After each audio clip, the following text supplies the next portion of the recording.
Welcome on back to another episode of Culinary Rd podcast. I'm your host, Justin Melnick, alongside, as always, Fred Mullins. Fred, how you doing, man? Jeff, how's it going? Good to see you again. That's my radio voice. That's your radio voice. I like it. We got a great show coming up today. We have a wonderful guest from up in your neck of the woods. Yep. Kelly Nelson, who is the wine coordinator at 4th Street, which is basically has a cult following. It's like when you think about Portland dining, 4th Street, that's what you think of. It's the first restaurant most people mention. It's, right. It's an institution, and that is meant as a compliment. Sometimes when people say that, it's restaurants that have kind of they're good, but they're faded from view. It's always been dynamic, and I think it's the measuring stick for what a great restaurant in Portland is like. And it's pretty amazing place. You had your bachelor party there, am I correct? No, actually, the night I got engaged. Yeah. Emily, my wife, and I went there for dinner. That was your dinner. So I had that wrong. No, it was another restaurant we did for my bachelor party, but up in Portland, both of them. But yeah, I had my 40th birthday there, and I'm not a fan of bread pudding typically. It's like I'm okay with it. I just don't ever order it. But they made a bread pudding. It was a banana bread pudding with candied bacon and something else. And my wife, Heather, ordered it. And I'm like, yeah, sure. I took a bite, and it was so good. We ordered 2 more. That's how the place just executes. It's such a great level. And it's not like New York pricing. Anybody who wants to go there can go there and afford to eat for the most part. It's a bit of a luxury, but you're not going to be spending an obscene amount of money per head. Right. Anyway, I'm doing all this advertising for them, not even paying us for it. It's a great restaurant, and she's heading up the wine program and doing a killer job. So I digress. Yeah, we have her coming on here in a little bit, but before that, we want to get to our top 3. Yeah, and this was your doing this week. Yeah, I came up with the top 3 for this week, and we've kept it pretty simple so far this season, right? So, season 2. Episode 1, we did cookies. Yeah, we just did cookies, right? So your top 3 cookies. Yeah. Top 3 favorite cookies. So we sound like 5-year-olds. Yeah, exactly. I wanted to keep on that sort of sweets child nostalgia kind of thing, and I want to do top 3 favorite candy bars. Right on. But we already had an argument about this before.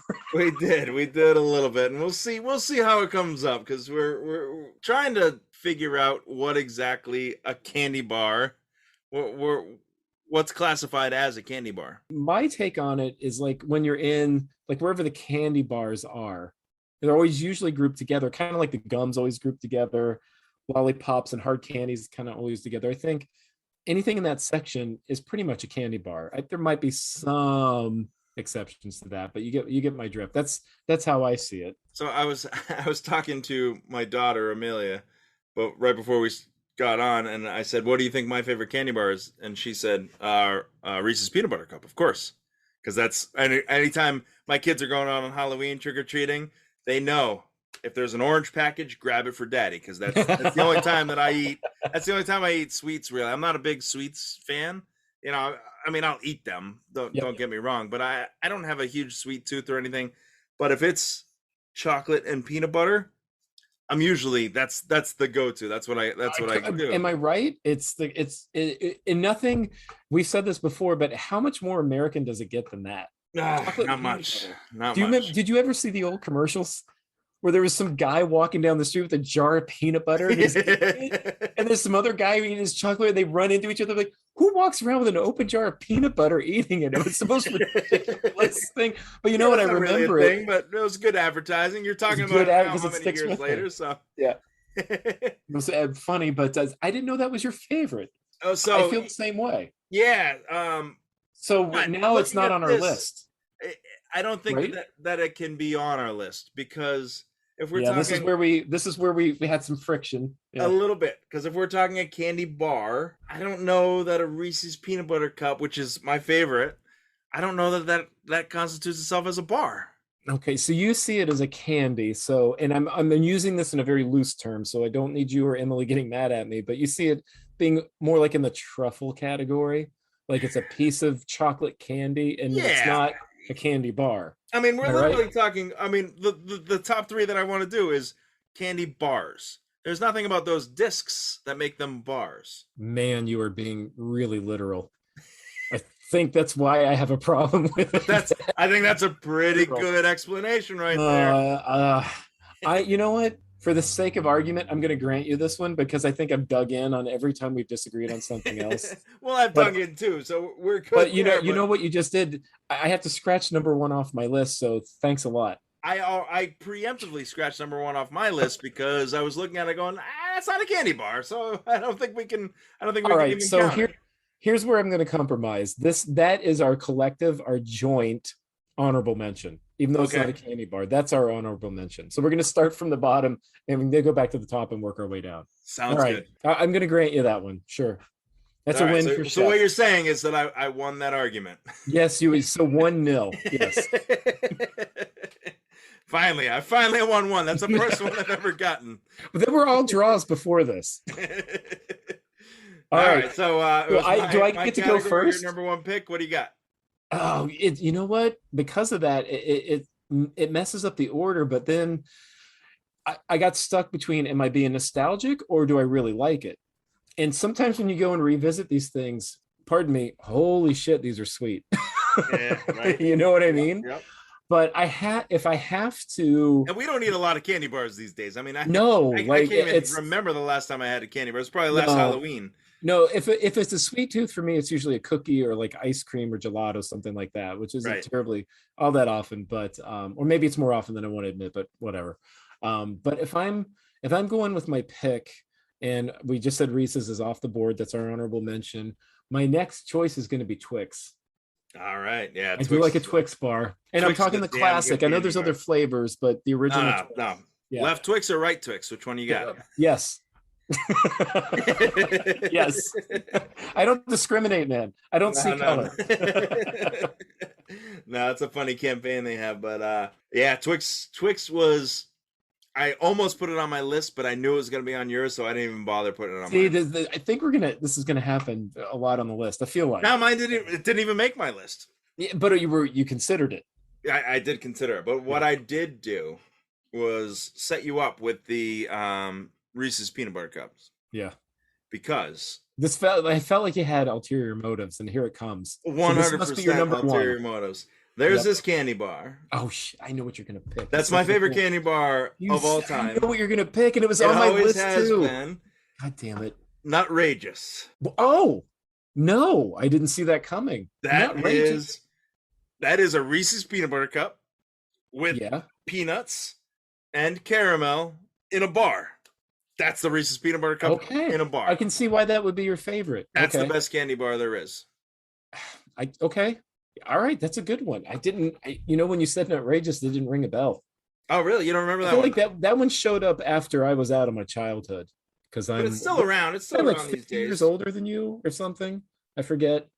Yeah, maybe 1 or 2 years older than me. Something around there. I don't know. You know what? I think I've only had one of those in my entire life. Oh, you need to go get another one right now because that's the best candy bar there is. Oh, I'm so happy that's what you picked. Because I am stoked to do my number 2 pick right now. Butterfinger. See, Butterfinger's not on my list either. I do like a good Butterfinger. Butterfinger, but it's not But even it's on my the list. peanut buttery thing. Come on. Sure, yeah. Oh, and it's The- crunchy. Come on. Butterfingers are, I mean, they're ridiculous. Come on, do the Bart Simpson. I can't do impersonations. I can't do them. It's Yeah, another that's commercial everybody the remembers. reason I don't like a Butterfinger is because it gets stuck in your teeth. It does, but that's kind of the fun, isn't it? I guess. And that being said, I have some other candy bars on my list. I was that going to get say stuck in you your just had teeth, something so- with peanuts, peanut butter, and caramel. That's not going to get stuck somewhere in your mouth. not like a Butterfinger. No way. I mean, the Butterfinger will. It just like it gets. You're saying stuck in your teeth. I'm saying long on the palate. You know. I got this 20 minutes later, still crunching out that peanut buttery taste. What's not to like? Yeah. All right, I got to hear your number 2 because this is getting more interesting than I was expecting. So my number 2 pick is, I think, a classic candy bar that most people know and like and enjoy. Snickers. Oh, damn it! Yeah. Number 3. Yeah, Snickers is all time. Yep. Yeah, I mean, That's a Snickers is really kind of good like. pick. So I did Nutrageous as my number 1 because factually it is my favorite candy bar. But Snickers, I was a little nervous that you would take that before, because yeah. essentially it's the number 4 pick total, right? You Yep. get one, I get one, you get one, I get one. So I didn't think Snickers was to be on the board as my number two, which is why I have like three more on my list just in case. Mm, But yeah, I mean Snickers. You can't go wrong with a Snickers bar. no, that's yeah. Snickers are fantastic. Even like what are the mini ones? Those are fun size, Yeah, and yeah, they have the king size, and they're all delicious. yes, yeah. I'm confused. Why is the fun size so small? Because Shouldn't they're the fun size be the biggest fun. one? I don't know. You can have fun Isn't it with. more fun? I don't know. Maybe we might be getting into some Anyway, yeah, I'm uncharted rambling. Sorry. territories here. Yeah. Like, why? Why is it better if it's smaller? There's Might no be. grapes. There's no nuts. What's the deal? All right, I'm gonna stop. So my number two, Snickers bar. Oh, I'm torn on my last one now because that was my number three. Oh, and I can't do an honorable mention because we did a collective. Honorable A joint mentions out. honorable mention. Oh, I am stuck between two. I will mention the other one I was considering, but it doesn't get an honorable mention. Um, Like, what's the difference? no, then I'll I'm not mention okay. it, I but won't it's not. do it. It's not my honorable mention, but I'm gonna mention it. Honorably. No, this is tough. Okay, I love coconut. I'm going with almond joy. Almond Joy, that's a great one. That I didn't even make love my almond list, but joy, that's a great candy bar. isn't it? And I do like mounds, but having the almond in it makes it better. I'll eat them both, but almond joy is my pick. Yeah. Yeah, yeah. The old Almond Joy's got nuts, Mounds don't. Mounds don't. Sometimes you feel like nut, sometimes you don't. I think we spent more time quoting the commercials than talking about the Well, game. that's that. I mean, it's obviously the marketing has worked on us No kidding. over our Yeah. years. All right, man. I need to hear number three. I'm fascinated. So I wonder if you picked what I was going to pick instead of Almond Joy. I'm super curious. I have three No, you left get on my one. You list. don't get to mention another I'm one. not gonna mention them all, Yeah. but I have three on my list, and I'm gonna go with the 100 grand bar. Nobody picked Kit Kat. I thought about Kit Kat, but I Me don't want to have a too. Kit Kat. 100 grand I would bar. much rather. I like the caramel. You do, and you know what? I think if I'm correct, that is one of my wife's favorite candy bars. Yeah, She well, loves 100 grand she's a smart lady. because it's crispy. It's crispy like what you get in the Nestle's Crunch, right? right, right. And then you got just like a ton of caramel in the middle, Yeah, right? yeah, you get that. That's a good creaminess candy in bar. there, and it's $100,000 candy bar. I How didn't know can they you still not have a made $100,000 candy bar it. in your top three? And you can get it for a quarter. Come on, Right, it's nuts. right, exactly.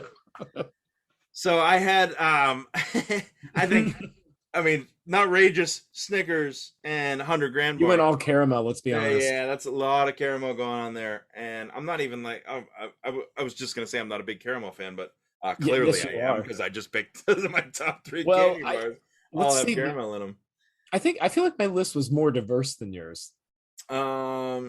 Yeah. So what? Yeah. Well, it just means I have a more sophisticated palate when it comes to candy bars. I mean, you have a more sophisticated everything than I do, Fred. Everybody knows this. This isn't news to anybody. This was more fun than I thought it was going to be. There were some picks I did not see coming, and it was really funny. It's a disc. It's not a bar. We can't do Reese's. Like, wow, so formal.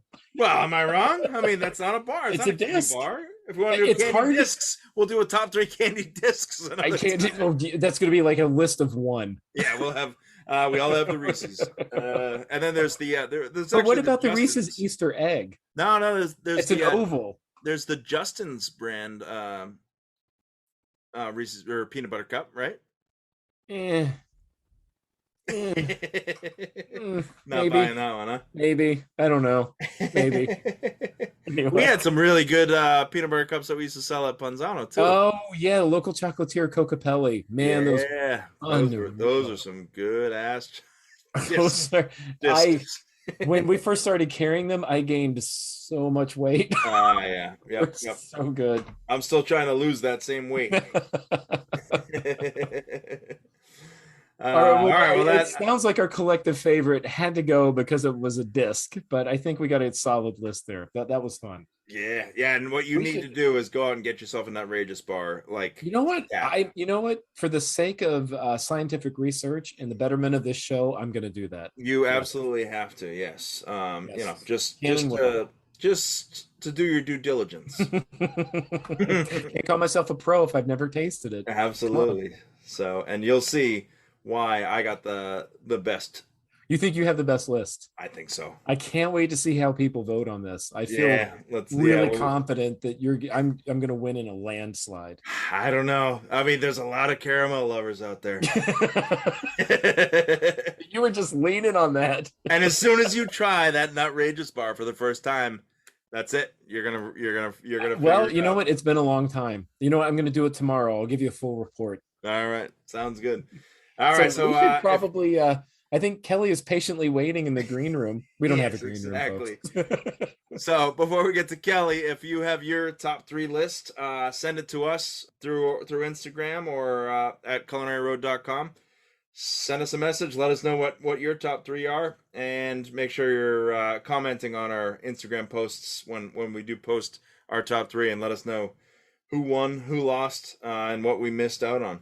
But Yeah, we've gotten before, some interesting feedback. People have been pretty funny, so curious to see how people feel this one out. yes, absolutely. So I guess that gets us on to the next segment of the show. We have our interview with Kelly Nelson, the wine coordinator at 4th Street, or as she calls herself, the wine girl, Wine lady, I think.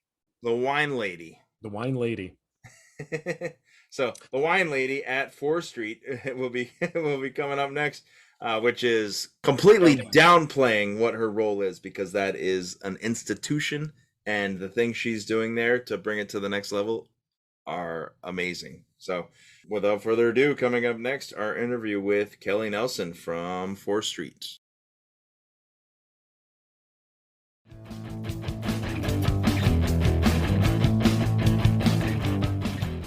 This next segment is brought to you by the Anchor app. Haven't heard of it? Let me tell you something about it. If you haven't heard of the Anchor app, it is the easiest way to make a podcast. Let me explain. There are creation tools that allow you to record, distribute, and publish your podcast straight from your phone. You can even edit too.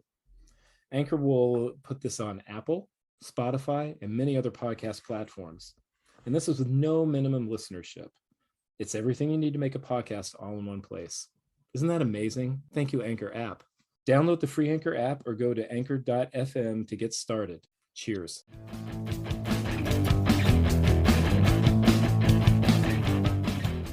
All right, welcome to the program. We have a very special guest today, Kelly Nelson. She is the wine coordinator at 4th Street in Portland, Maine. We got a fun little bit of things to talk about tonight. We've sort of gone off the beaten path a little bit here with some different wines and things. So, Kelly, I know you and Fred have met each other before, done a bunch of tastings and things before. This is the first time that we've actually interacted before, and it's been 5 minutes, but so far it's fantastic. So happy to have you on the show. It's great to have you here, and let's get to it.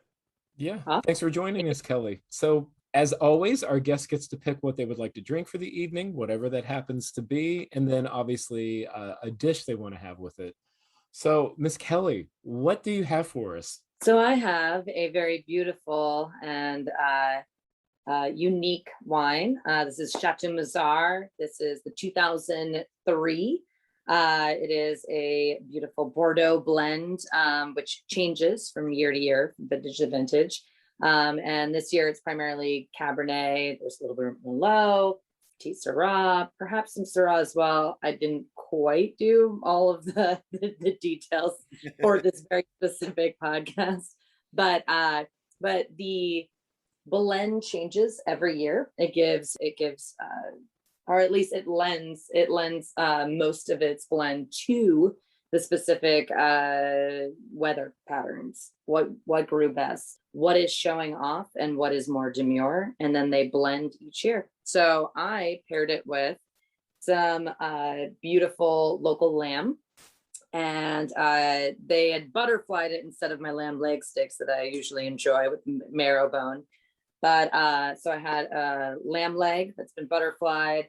I pan roasted it, kind of finished in the oven a little bit too, basted it up, and then I had some seared green beans as well as some kasha, which is toasted buckwheat, and that all became best friends together. That sounds great. Let's we'll get into a little more detail on that. Let's have a quick cheers with our cheers. with our glass of wine, and then we'll get a little more detail. So cheers. Cheers. So while you guys are drinking, I'm going to say the wine is from Lebanon, and a place we have not explored at all on this podcast. So this is virgin territory for us. wines that you don't see enough in the market that I think are incredible. And Kelly reminded me years ago when we first tasting that I had lost sight of, and I hope I'm pronouncing it correctly, Bekaa Valley. Yeah, or Becca Valley. Becca, Yeah. okay, I wasn't sure if I Becca, mean, I wasn't sure. again, Okay. I'm not from Lebanon, so please, like, take all of this Yeah. from an American point of view of any pronunciation that comes out of my mouth is always going to have that leaning towards I grew up in New England. Right. So I really have a lot of worldly value of different accents and whatnot. So please give me that that separation of church and state, so to speak. Right. So But what is it about Lebanese wines that really drew you to this being the choice for the show today?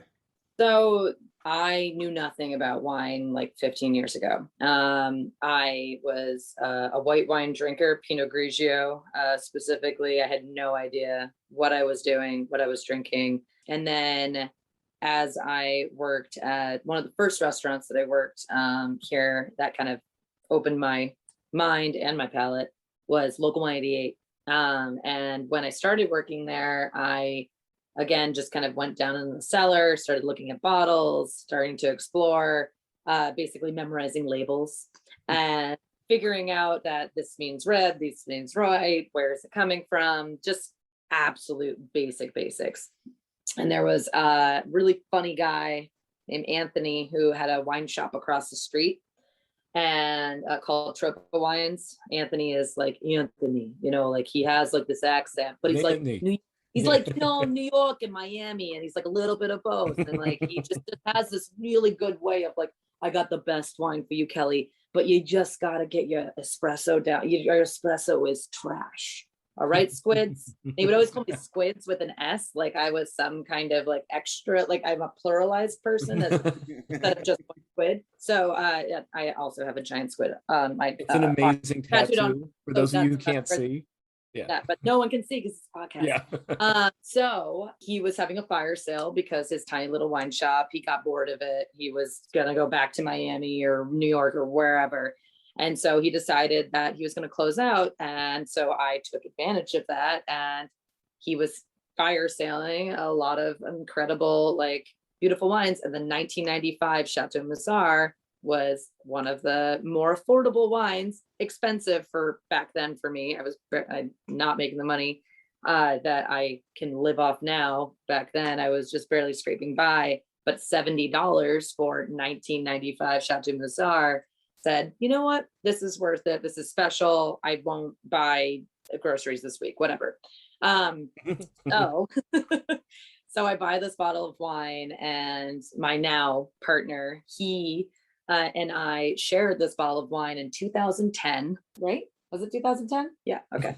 I'm just checking for like fact checking over here. Is that your fact checker? Yeah. Just making sure the facts are right. He'll make sure I stay on target. It was his 30th birthday, right? Sure. Okay. That must have been some bottle of wine. It was 1995, and we opened this bottle, and my mind was just absolutely blown. It went from spice to tannin to fruit to acid, and it just kept, the layers just kept, and I had never tasted wine like this in my entire life, and it was love at first taste. And I just became completely overwhelmed. I was all verklempt, and the love affair is still continues to this day. You see, I think we like people like I don't come across it very often, but like the wine professionals I click with the most, they all have that story. Not Right? necessarily sharing with your 30-year-old partner there in 95 Musar, but I had a bottle like that, and I was like, what is this? Blew me away, and it was sort of a happy accident. And a lot of the other guys and gals that I call on, it's the ones I click with the most always have something like that. Oh, I was traveling through Europe, I had no money, then all of a sudden I found myself in Rhone, and I had this bottle, and I'm like, oh my god, I love wine. And that was it. It's like blind. It's like almost like a blinding effect, like you stare into the light and you're like, you can't see anything. It's just a moment. I love those things. I figured you would say something along those lines. It's For those of you who don't know, who are listening, you know, it can be a bit of a trick to find wines from the Middle East, and I'm using a broad brushstroke, but I would say Absolutely. Bekaa Valley, whatever the correct pronunciation is. Golan Heights, which is in Israel, is also another great area to explore, and they seem to be a little easier to find than other areas. And I know there's more appellations than that, but those two seem to be pretty prominent, and they're a great place to start. And then hopefully the groundswell will finally kick in, because I actually carried some Lebanese wines at the shop I ran with. Justin helped me kind of manage, and I can't remember the name of it. It's a guy who brings in this amazing olive oil called Olive Harvest, but I don't remember the producer. And I just remember being able to put out a $10 bottle of wine, and people are like, "What is this?" I'm like, "Yeah, it's Lebanese wine. It's nuts, isn't it?" And I Nice. sold through it, and I'd literally forgotten all about it until you and I tasted together for the first time back, what, like 5 years ago at Uh, Piccolo. And we were okay. drinking Well, Aglianico, and you're I- like, "This is really good. This reminds me of Cinsault from Bekaa Valley." And I'm like, "What? Lebanon? What? Who is this person?" And that's kind of where it all clicked. Yeah, it was pretty amazing. Not an easy, not I'll an throw easy customer to serve, by the way. Kelly knows her stuff. So Oh, I drink a lot. me too. Yes. That's how what people guests ask me all the time, like, "Oh my God, you're so knowledgeable. Like, how did you, so did you go to school for this? Like, did you go to like did you get your Psalm certificate? Like all this stuff." And I was like, I drink a lot. I try to remember what I drank. Sometimes I write things down. Sometimes I take pictures. Um, Well, there's and then, kind of an earnest nature to that, though, isn't it? You kind of learn, I was lucky enough to have a mentor, which helped a lot, but it was a lot of like discovery, like you said, going into the wine room, like, okay, this is Sagrantino, that's from Umbria. Okay, got it. And then going on to the next one, and then tasting whatever you could. And it's a long, long process, but you don't forget when you learn the hard way. And it's not to yep, take away anything from the formal accreditation, because that's no, because daunting it's too. incredible. But there's something to be said for the street smarts and taking your bumps and bruises as you go along, and really having to think on your feet and be nimble like that. It's just a different way to approach it. I mean, that's how I learned too. It was just kind of like, there's not a whole lot of resources because I'm not young like you two are. There was no Okay. internet All right, Silver back Fox. then. I think I just tried sliced bread for the first time, so that was kind of amazing. Uh, But it was reading books and asking questions, and that's not too different from what you did. I mean, it's a really funny story, or it's a really funny familiar story, and it's good to hear that, because a lot of people just assume when you do this for a living, you're some, and there's like formal accreditation, which there is, but not all of us took that path. Not all of us have the choice to take that path. Not all of us have the money to take that path. That was my polite way of saying that. Yes. I'm gonna be very real. It's a very expensive path, and it is a path well earned. Yep. And I'm a terrible test taker. For the record, I am one of the worst. The moment that a test's in front of me, my mind melts. I become You just forget it, right? I Yeah. just everything that I've ever learned in my entire life, including my name, is just gone. And it's one of those things that I know about myself, and I'm very honest with myself that maybe if I focused 100% on just being a person who is dedicated to getting my Psalm certificate, then just maybe I'd be okay. But with all of the other things in my life, pulling me in all different directions, my mind, I just have so many interests and much, so much life to live that I guess that one test or this, weekend of focus, just in the grand scheme of life, I don't see it creating a better path than I've already created for myself in this industry. Yeah. And like you said, like the whole street smarts thing, whenever I post anything on Instagram, it's my hashtag for it is hard knock some life. And it is literally something that I kind of like, if I ever got my crap together and I got everything organized, and maybe I had like some savvy 20-year-old or 14-year-old, like, let's be real, who would just like run my Instagram account, that would be my like Psalm account, that would be just dedicated to wine. I am a very lazy person when it comes to posting. I'm very like whimish. I'll do 7 posts in 1 week or 1 day, and then you won't hear from me for 6 months. So I definitely have like a short attention span for being very consistent and on time. And test taking is definitely one of those. When it comes to work, I'm always on time and I'm always consistently awesome at my work. But when it comes to like school and being a good student. I am not that person. As you said, mentors. I want to mention my mentor, a man who would never, ever be a person to say his own name and boast about himself. He is one of my favorite humans on earth. His name is Gary Bocott. He is a savant Scotsman.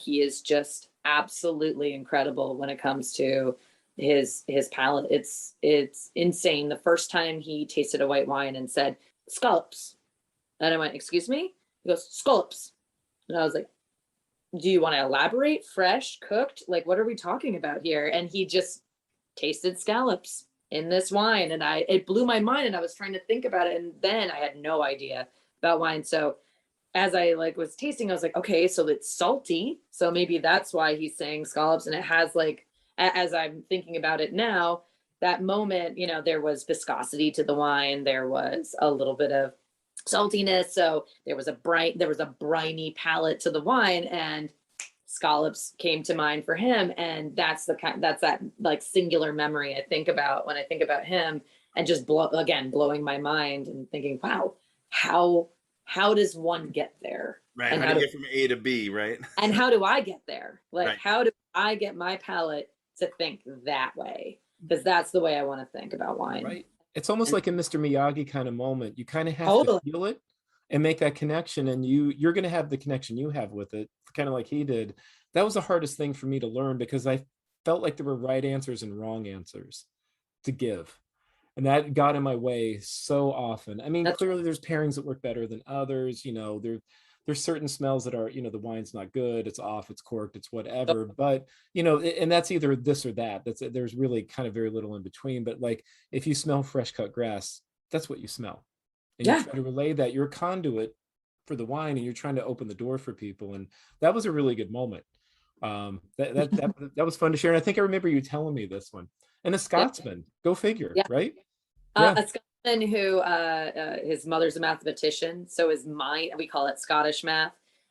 His mind is just an incredible wealth of knowledge when it comes to like zeros and ones. But then he's an amateur photographer. He had a record shop in town.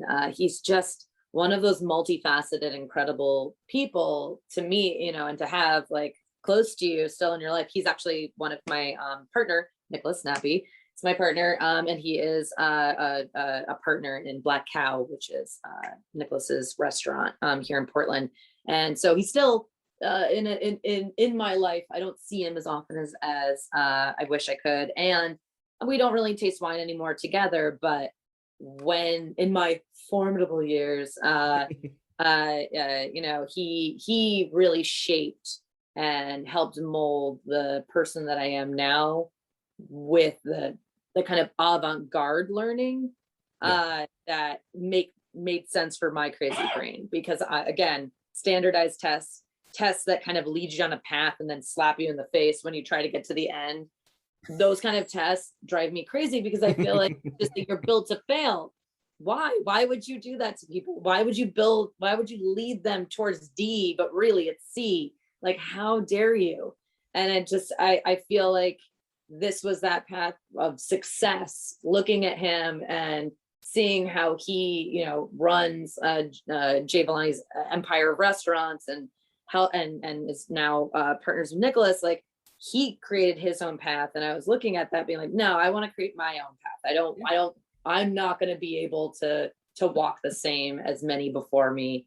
I'm going to have to figure this out on my own. And it was going to tastings, any free tasting, any industry tasting that was available from wine distributors, companies around, shops, you name it. Anytime there was one, I was there. I would take time out of my day. I would make sure I was maybe a little late to work because of it, maybe a little buzzed to work because of it, but I was learning, and it's made me a great teacher now, because I constantly am tasting, constantly drinking wine. And it's an unfortunate life. Someone has to do it. I tell guests all the time, I'm like, you know, someone has to take one for the team. I'm here for you guys. I tasted many a terrible wine just for you. It's what I do. I'm a giver. Suffer, love and I cry and I laugh, and it's all for you guys. I'm But gonna interject here. yeah, If people haven't picked up on this, Kelly's not the least bit enthusiastic or passionate or driven about what she does, but we had to fill a spot on the program, so here she yeah, is. no, I mean, She's a sometimes dynamo. gotta We take- tasted I brought you a Montepulciano a few months ago.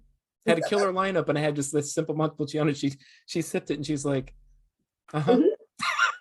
That's just really direct. Uh-huh. That's It's there. I'm like, so It's in my mouth. it only costs this much? She's like, yeah, Yeah. got it. Duly noted.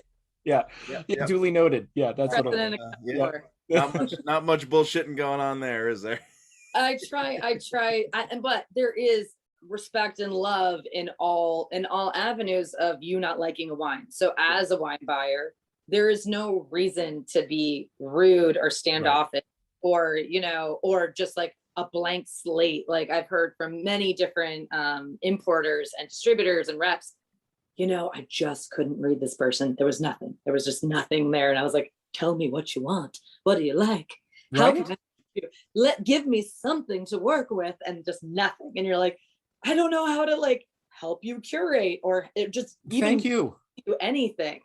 Jesus, Kelly, can you follow me around? I can't. I have those experiences all the time. I'm like, So look, important.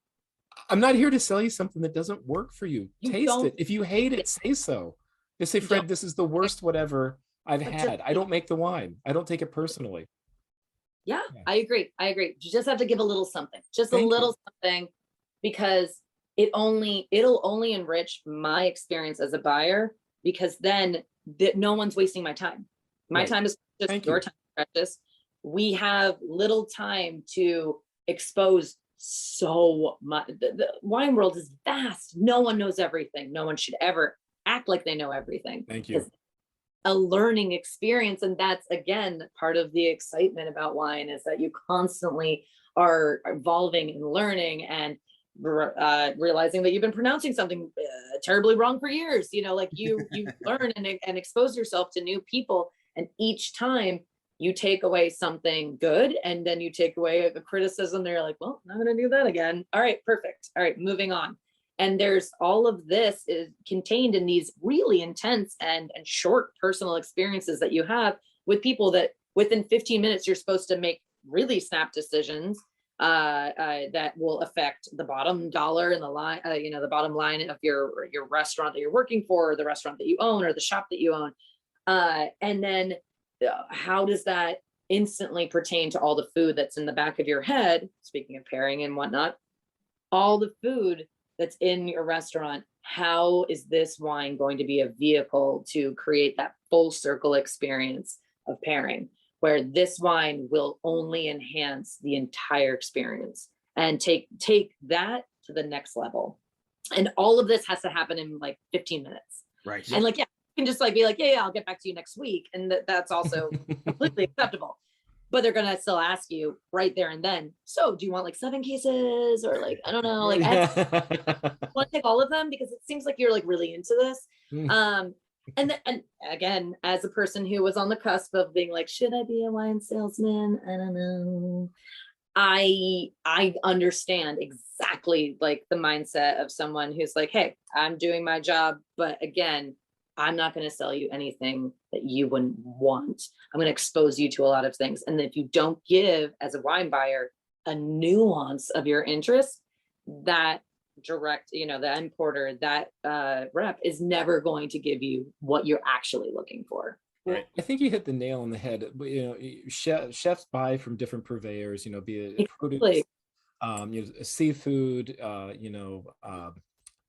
lamb, beef, poultry, all butchered items. I mean, there's just so much they have to curate and think about, and the whole restaurant experience is like that. And you need people who are good at what they do to collaborate with. We all do. Well, without people who are talented, I don't really have a job. It doesn't exist, and vice versa. And I wish more people understood it that way. You're right, everybody, but it's true. Everybody's time is finite. The front of the house is tremendously demanding. Back of the house is as demanding in different ways. And we're all trying to make whoever, be it a shop, be it a restaurant, whatever that person grabbed and had that evening, consumed at the restaurant or took home and had at their place, we want them to really enjoy it. That's what we do. That's what makes us happy. That's what feeds us. That's what keeps us going. That's what keeps us evolving. And I just wish people understood it's a collaboration. Yeah. It's If I not. can bring a kumbaya moment into all of this, if I may. But I We get can it. all hold hands virtually. It'd be Right. fantastic. You know, yeah, well, yeah. I love you, man. But anyway, but that's part of the process. And I think I'm fortunate enough that I get to work with people like Kelly. She reminds me of a buyer up in Blue Hill. I'm not going to name him, embarrass him, because I'm hoping he'll come on the show. But I Nice. kid around, and this is meant with respect. Sitting with Kelly and tasting, just like tasting with him, is like listening to freeform jazz. You've got this groove going, and all of a sudden there's a trumpet out of nowhere. You know, what was that? It's a redirect, but it's amazing. And like you learn something about yourself, and it's a lot of fun. But I'm rambling. So you had a really great pairing that you talked a little bit about in the beginning, and I think Yeah. Chef wants to explore that with you a little more. So Like, there's my really shitty segue. So let's talk about the food. yeah, ask away. Yeah, so I mean, you mentioned local lamb, and you didn't quite get it the way you wanted it to today, but just go through like, is there a local farm that you work with? Is there specifically lamb? Why does it go with this wine? What was the thought behind all that? I feel like a terrible person because I'm trying to remember the farm right now. It'll come back to me. It's a farm out of Lisbon, Maine, and they have been, oh God, Stoneheart. Yes, There you go, nailed it. Stoneheart Farm. Yeah. Stoneheart Farm has been providing beautiful, like, quality lamb for many years to Rosemont, which is a local grocer here in Portland. And they've expanded outside of Portland, but the home base is Portland. And I, for a very long time, have been basically being like one of the very few people that have been buying this lamb on like en masse. I very much am a big fan of meat in general. But as a conscious meat eater, I do want to know where my meat's coming from, who are the people who are taking care of these animals, and why it is important to appreciate everything that they're doing. So because of that, I've been buying lamb through this source, and I used to buy lamb leg steaks through them, which was, one, more affordable, and two, just kind of amazing. It's like, a leg steak, it has the marrow bone in the center, so you get that little bit of marrow just to make that extra sexy. Unfortunately, I was not able to get that for this particular pairing. So I got a lamb leg that was actually butterflied, so it was very uneven as far as like cooking it on my cast iron.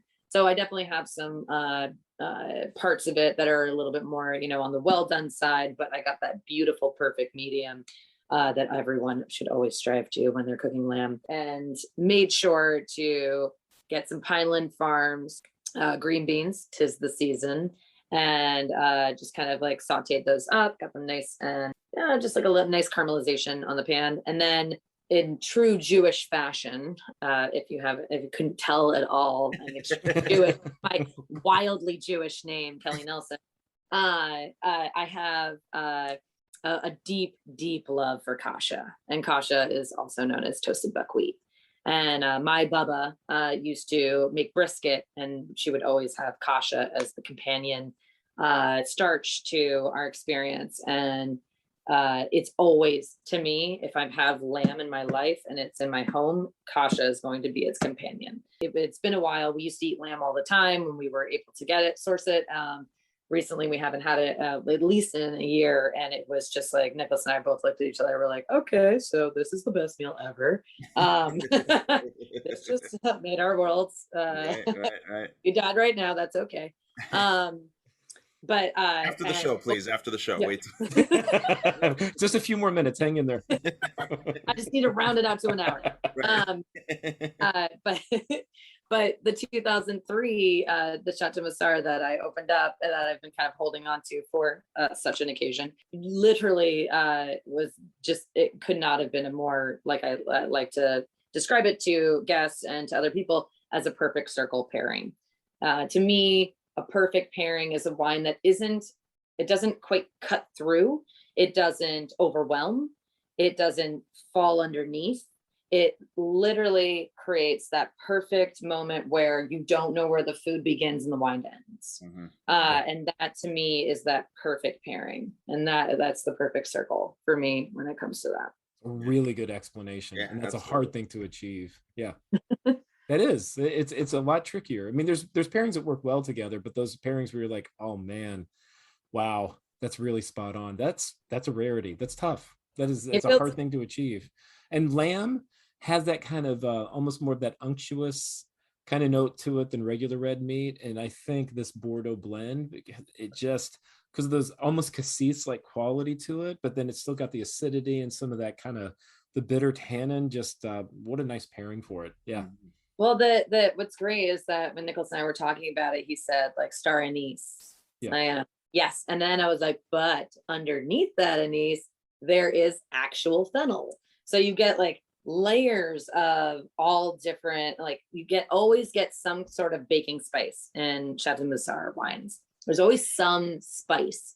Then you get this animalistic character that is usually quite unknown. It's not necessarily smoke. It's not quite horse blanket. It has more, there's a more visceral experience. And again, when I brought this up earlier, this is the primordial soup of wine that I just want to just die in, bathe in. It is life itself. This wine is coming from the birthplace of humanity. Like this is, I mean, Lebanon, Hungary, Georgia, this is where wine came from. This is where wine began. And there is something that drew me to this winery because I think this is where things start and end. And there is a lot of love for Chateau Moussard. There is a lot of appreciation. Serge was literally known as the first man of the year on Wine Enthusiast, like in 1979, something like that. Yeah. Like, And Decanter did the same thing. Yeah. It was exactly. So incredible. he was recognized very early on as being a leader in the world of wine, not just in his country. And so it says something about a winery to lie just low enough to get that cult status, to get that like love, people who are at auction knowing what the gems that they have while these idiots are all going after the Chateauneuf de Pape that everybody knows about.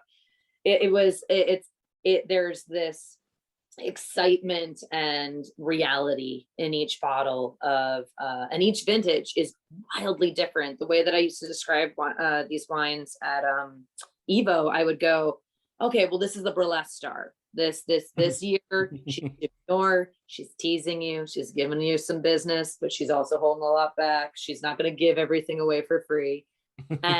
And this vintage just it's kind of like dancing. And that was more of like the 1998, a few years back was that.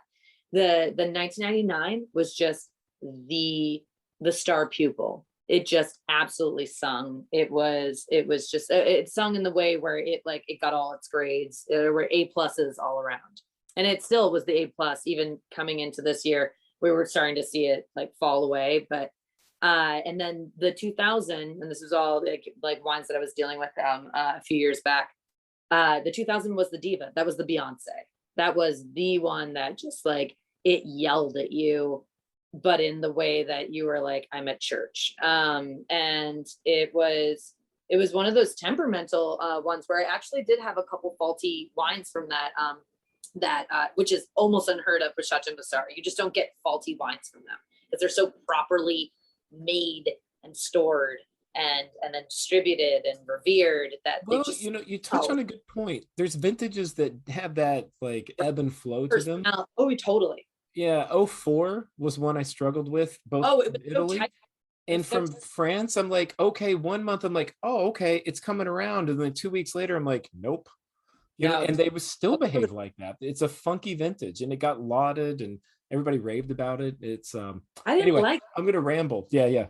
I didn't like 2004 from Moussard because of that. It was a tight, as I like to call some wines, like it's a fist. It's like a clenched fist, and it won't. The knuckles are white. It just won't let go. And even after I went to Toro in Boston with a friend, and anytime we were around each other, we would call it our $100 bottle day. And so we were only allowed to buy at least wines that were $100 bottles. And so it was just like our lady day. We were going all out, and we went to Toro to finish it out. And we got the 2004, and this is years ago. And it was beyond a clenched fist. It was, but it was like a chocolate. It was like a deep, like baker's chocolate. There was a lot of tannin. And then it's like you got all structure from 2004, and like, where's the fruit? Where's the finish? where's the It fruit? was just like, where's the romance? There was no romance. Yeah. And then so we decanted it, obviously. We put it back in the bottle. We took it home to her place, and at 8 a.m, it was great. It was perfect. At 8 a.m, I was getting alcohol is great at 8 a.m. train station. We're like sipping on it before we like get to the train station to get me home. And I was like, man, it's really good now. We did a good job. Thank you, we saved that. Well, Kelly's gone on about the kind of their premier wine or their flagship or like the core of what really built Musar. They've since expanded to make things a little more accessible. Her wine isn't terribly expensive, to be honest, retail. Yeah, I think it's very affordable. It's a lot less than a lot of like Barolos. You find out there like higher end Napa Cabs, things that you consider more luxury, priced wines, for lack of a better term. But I picked up, and I'm hoping I'm pronouncing this correctly, Musar Jeune. Yeah, the Jeune, young series. Yeah, it's it's, I think it's done in concrete. Maybe there's some stainless steel involved. I don't remember. And it's a very similar blend to yours, but this is Senso, Cab, and hang on, Syrah. It's mostly Senso, and it's delightful, and it drinks just shy of like a good left bank Bordeaux. Nice. And I know a lot of people may not know that, but I will tell you this to make it in very simple terms. It drinks like a really beautiful blended red that costs easily 3 times what it did. I paid $18 for this. Yeah. And it's delightful, and it was immediate. I pulled the cork, and the wine's like, hey, it's nice I'm to here. meet you. I'm ready for you. It was Good really to nice. And Chef, what did you pick up? She recognized the property. I did not. Yeah, it's called Altitudes. So it's obviously a Lebanese red. This is actually 2016 Altitudes. And I mean, I've been sucking down this bottle. I have absolutely no problem with it. And what's the name of the property? Because I don't know it. Altitudes is the name of the blend, and there that wine. Ixir is the name of the winery. Okay, so with them at Evo when I was at this Mediterranean restaurant that I was both the wine buyer, the GM, front of the house manager, I checked D, all of the above. I did a series of wine dinners there where I would highlight either a specific winery and or region or country, or I would do an entire country with multiple different wineries to give them a full spectrum of experience. So when I did Spain, I did everything from Cava to, like some beautiful Grenache to, Rioja, and like kind of went into the whole experience there. Whereas when I did Lebanon, I just focused on Ixir. Ixir is just a beautiful winery that has a lot of style.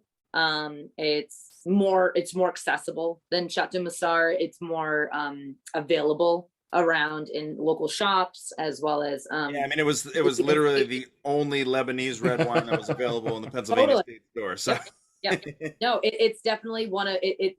They've busted through the market in the right ways to expose people to a really incredible growing. Yeah, and mine was, I mean, Fred said he paid $18.99 for his. I paid $19.99, and so yeah, Fred, $1 more than you. Just saying. Oh, I'm a cheapskate. Yeah, I'm cool with that. But it's actually fantastic. So yeah, I'm enjoying it quite. I don't know that I've ever had any Lebanese wine. I don't know that maybe we did it at Panzano, but I was probably did, and like if I could remember the name of the winery, it'll happen at 4:00 tonight, and I'll call both of you and like, oh hey, I remembered it. And you're gonna be like, get fucked in our group text in the morning. So we got to start wrapping things up here, but if people want to follow your very insightful yet inconsistent posts on Instagram, you have a few different handles on there. I know one of them I follow is @GeekSquid. But what else you got? So I have an alter ego, Marmot Says. It is an insightful marmot that is a world traveler, a poet, if you will. And it likes to absorb famous people's quotes and then make it his own. It's a male, by the way. Yeah, so that's fun. And then I also have the Hairless Menagerie, which has been my pet account for many years. I am a longtime pet owner of mostly rats and primarily hairless rats. They are So we got to meet a few of them as we first started the show Yeah, here. in the green room earlier Yeah. before we started the show, we met some of her livestock, let's say. Yeah, they're very skittish. I literally just got them like a week ago, so they're just getting used to me. I'm getting used to them. I'm like Elmira from like the Looney, what is it, Animaniacs or whatever. Yeah. Looney Tunes. Thank you. Tiny Toons. Thank you, Nicholas. See, he's my fact checker. Tiny Toons. I'm like that girl that just wants to like hold creatures to death. Because hug them and squeeze them and call them George. Yeah, pretty much that's me. Well, that's great. So if you if you follow at Geek Squid, all of your other handles are right in your profile there. So that's the easiest way to do it. But absolutely, there's some interesting, intriguing stuff on there, which I just got exposed to recently, and it's definitely worth a follow. But thank you so much for coming on the show. It was fantastic. We could go on for another 3 hours here, but well, you know what? Can I throw a shameless plug out there that maybe she doesn't want? If you're in Portland, Maine, and you need to go to a real dining destination, go check out 4th Street.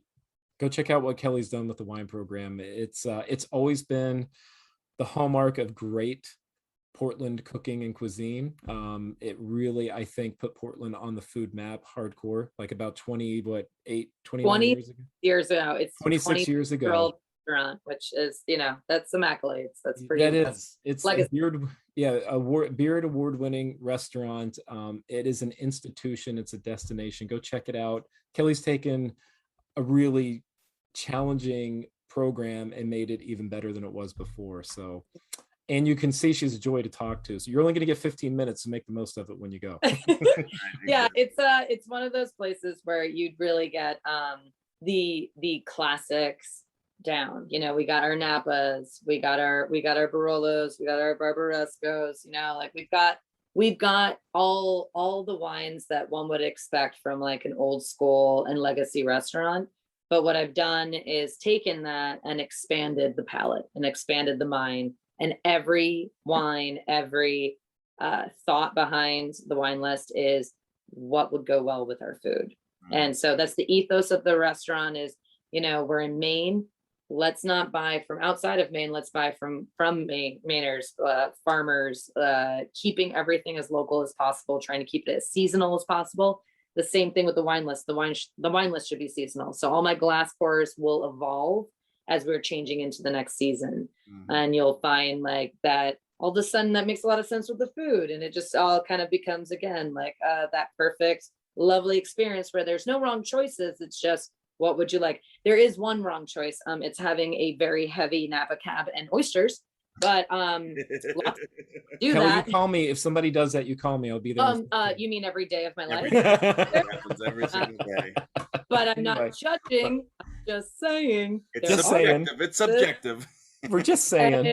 It's a choice that some people will make, and you accept it. And then you suggest some cava to enjoy with their oysters. It hurts so much. And sometimes they say yes. And sometimes they just say, this is the perfect pairing. And you go, okay. Mazel tov. Well, on that non-judgmental note, let's totally judging anyone. Well, thank you for your time, Kelly. This is as much fun as I thought it was going to be. Really appreciate it. Looking forward to tasting with you again sometime soon. Oh, I'm so excited to see you, Fred. And it's really nice meeting you, Justin. Yes, likewise. Thank you so much for joining us on the show. Awesome.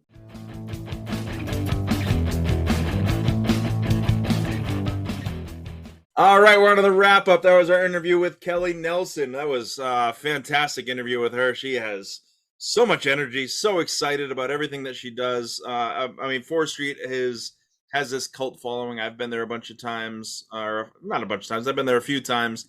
And, that's like the restaurant that everyone thinks about. But she definitely brings that passion and that desire to share her knowledge. It was great to have her on.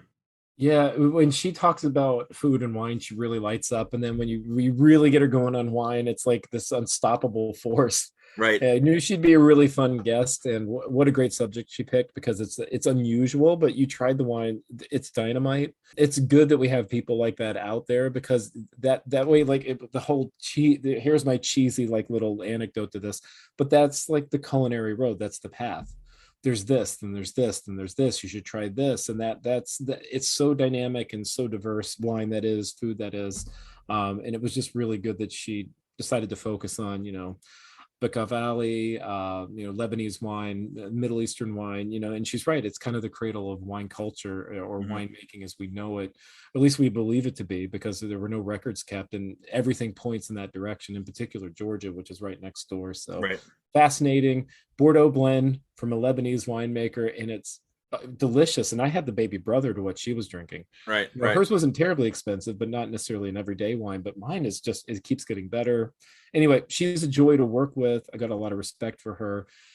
She's able to teach wine to people both on the staff, and then when people sit down and have dinner, her hospitality takes over, but the knowledge is all part of that. And yeah, she gets it. She just gets it. It's great to Yeah. have people And like that out there. even when we stopped recording, we couldn't get off those No, Zoom it was like we were there we for were just- another hour. It was yeah, it was fun. another Yeah. hour just us shooting the shit and like hanging out. And at some point we looked at each other like, hey, we gotta wrap this up. We have go. the rest of the show to But to record here. I try to aim for tasting with her last whenever I taste with her, Right. because number one, I'm having a really good time, and it's such a great way to end your day. And I would say 1 out of 3 times I visit with her, she doesn't buy anything. Right. So I don't like have the exactly. highest hit rate, but at the same time, I don't care, because she gets it, and it's just fun to have somebody. Yeah, like it's a lot of that. positive energy, and Yeah. it kind of feeds into everything that you bring to the table and everything too. So Yeah, to have a peer you truly respect and are glad you get to work with, and she's amongst the few that I'm happy she's out there. And I'm yeah, like we said, folks, if you're in Portland, go to 4th Street. It's an experience worth having, and she's just going to make it that much better. It's a pretty dynamic place, but they're not paying us, they're not advertising. I just needed to throw that out there. no, I that's live in good. Maine. I'm pretty proud of the culinary scene here. It's really dynamic, it's really Mhm. diverse, and it's really good. So Yeah, I'll leave it at absolutely. that. Yeah. So we gotta move on, that right? kind of brings us to our next segment, which is the Ask a Pro. And Yep. we had a question that came in through Instagram. Somebody sent us a direct message, was asking about wine glasses, and whether what wine glass you're drinking a wine out of actually makes a difference. So if you have a small glass with a big red and all that kind of stuff. So I thought that would be a great thing for you to elaborate on. Yeah, it's a Do wine good glasses make a question. difference? Yeah, to directly answer the question, yeah, absolutely. Mm-hmm. Do you have to have the perfect wine glass for the perfect wine? No, but it does make a difference. But if you think about it, think about like when you have a stuffy nose, whether it's allergies, you have a bit of a cold, and then you can't smell, right? So you're eating your food, and you're probably losing your appetite, because the food doesn't taste that good. I can't really taste it. It's because you can't smell it. A lot of people don't realize they taste more with their nose than their palate. And the glass, you have to think of it, it's the vessel for the wine, but it's also the vessel for the aromatics. So if you have a nice open glass, and whether it's a white, a red, or even bubbles for that matter, or something bubbly, when you get your nose in there, you're going to pick up all these nuances, and they translate to the palate. Red's going to be different from a white, and so on, but it does make a difference. Having said that, it's absolutely fine for time to time. If it's just a good simple wine and you want to pour it into a tumbler, absolutely. But I promise you, if you pour that same wine into like a good simple Bordeaux glass, which is that classic outline of a wine glass most people know, wine glass, a decent one, maybe it'll be 18, 20 ounces, maybe even 22 ounces. You're only going to pour 3 or 4 ounces into that glass. And no, that's nobody being stingy. You can pour your whole damn bottle in there if you want to, but you're missing the point. Pour a little bit in there, and you have all that oxygen, all that surface area to kind of help wake up the wine. I know the wine doesn't always have to be open for hours, but it's kind of think of it like you've been driving in your car all day for 5 or 6 hours. Right when you get out of the car, are you going to be able to run as fast as you can? No, you need to stretch and loosen up. And the wine, same thing. It's been traveling for a while, and it's been held captive by that cork or that seal, and it just needs a chance to like open up and relax and stretch its legs. So then you start to get a lot more from it. You don't have to spend a lot of money to get decent wine glasses. There's decent options on Amazon. You can find them at Crate and Barrel. Target, but look for a Bordeaux style glass. It's something that, we used at Pinzano and Tommaso. We did wine dinners. We had the go-to Bordeaux glass. I think it was 22 ounces, and it worked for sparkling wine, white wine, rosés, of course, red wines, even dessert wines.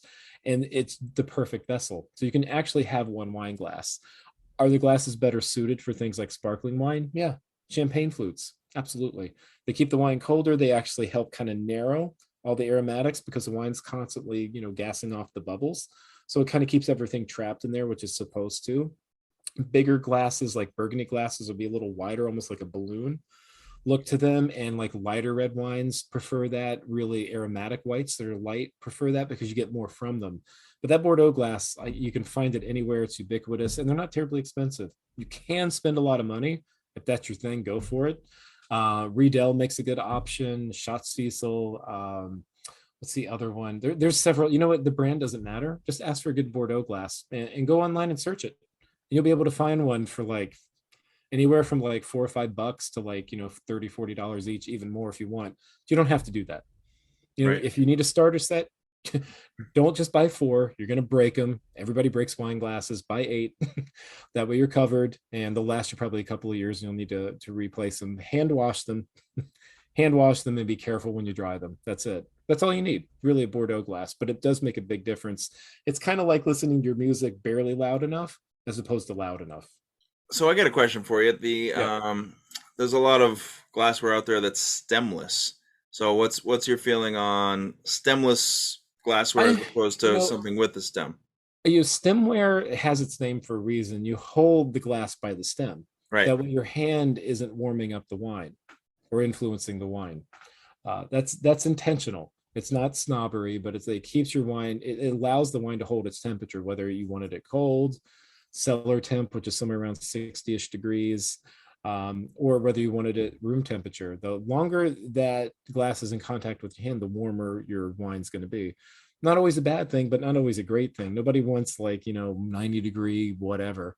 It gets a little gross. Right. It tastes fine, but it just, wine is, it's a complete sensory experience. It's texture, it's smell, it's flavor profile, and temperature is a big part of that as well. Yeah, I mean, finding that right temperature when you're tasting wine, I think is very important. And I only know that from tasting with you and with Lorenzo, and obviously I've been a wine buyer for a while now too.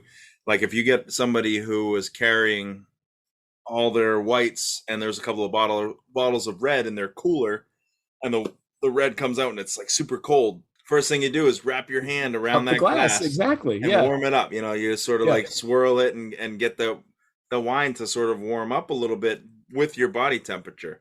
So that makes complete sense that, having a stemware, that's the whole point of it, is to hold it by the stem so you get the optimal temperature. Yeah.